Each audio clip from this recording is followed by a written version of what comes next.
A friend of mine was asking me, what do I do for Black History? This friend of mine wanted to know, do I celebrate or carry on just so? They say in the month of February, we should all look back at our history. But when I take a look at the past, we were left with a legacy to last. But the way things going on today, what are we creating anyway? So you see why in the month of February, I just hold me head and fall to me knee. Blood plasma is we discovery. But what have we discovered lately?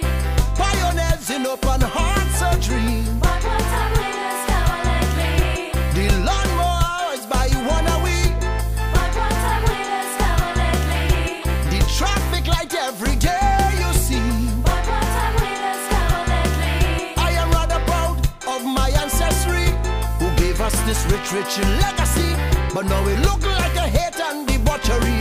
Is the black man's latest discovery alive?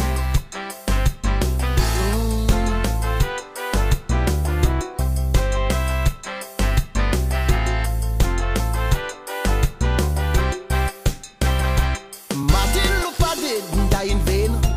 Malcolm X helped ease up the pain. Rosa Parks, she stood up and said, I'm tired and I am moving from here.